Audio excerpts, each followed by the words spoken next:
当时你来参加这个活动的时候，是抱着一种什么样的心情来参加这次活动？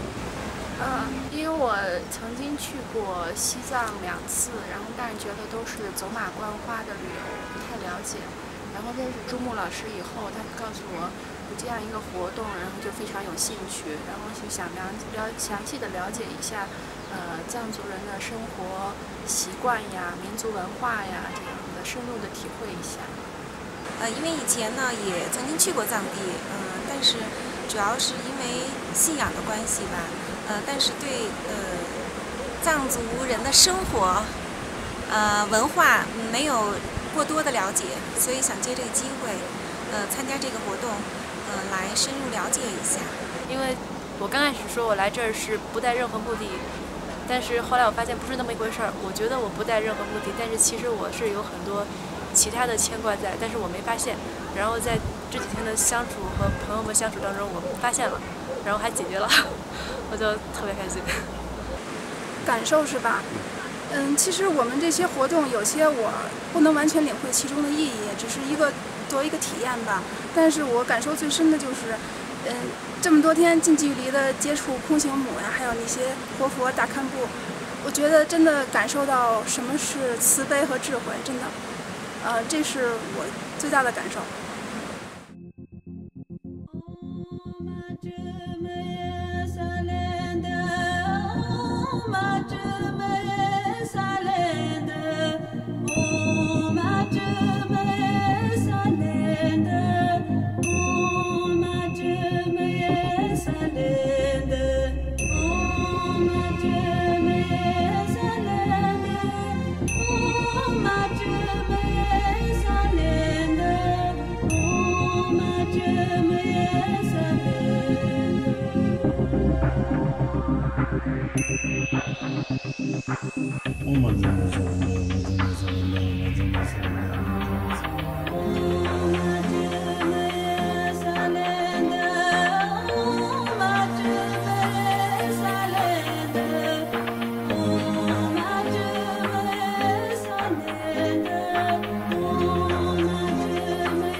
还是远方的地方看到我们这个学宗教在这方面，这学文化这样子好好的做，我也还是高兴，大家都是缘分，就是这样子。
其实，老师，我刚才是没有想说，我不知道，我特别想说的是，在这么神圣的地方，我祈求一下，就是我们每一个人的父母健在，家人健康平安。感谢朱木老师，也祝朱木老师发展的更红火，也祝我师傅越来越年轻，身体健康。我特别感谢，在我的人生当中、命运当中，然后有这样的机缘，有这样的福报，遇到上师，遇到空心女，遇到朱木老师，然后遇到大家。我看到您，心里特别高兴、喜悦。对这种亲身体验的这种宗教流程的体会，我是特别非常感恩，非常感恩，不知道说什么好了，就是觉得感恩。谢谢老师，谢谢空心，谢谢大家，谢谢大家的陪伴，谢谢老师的教导。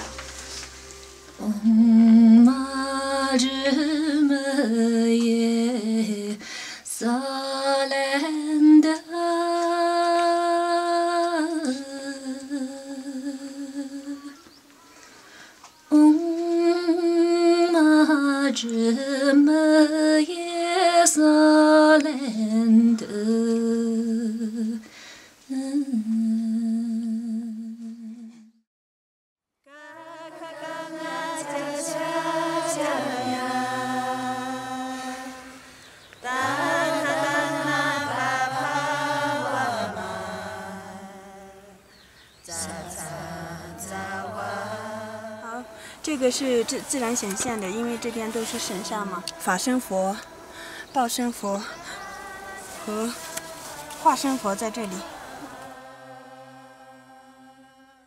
放生的羊的祖印和那个骆驼的那个祖印。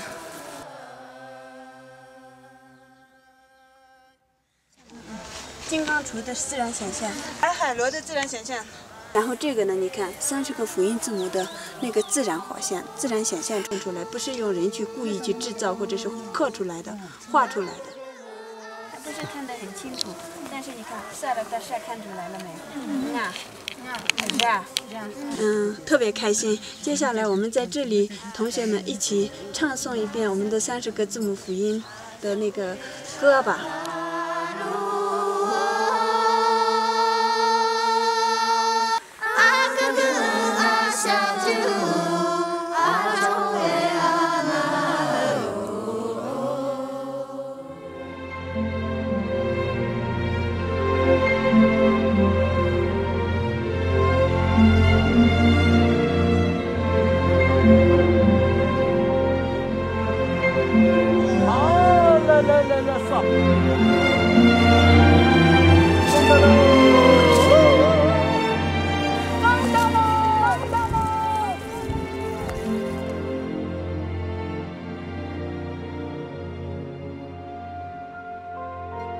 先，其实我要感谢朱木老师，他让我真正体会到，就是藏族人，对精神方面的虔诚追求，然后另外一个就是对身边人的一些热情，然后其实就是以前没有感受过的。这一回来，我老师没有强加给我们任何的概念和理论，只是让我们去体验当地的文化。比如说，我们去点一点去印经幡，我们去装藏这个转经筒的过程，我们去喂蚂蚁。其实他是一个藏文化的使者。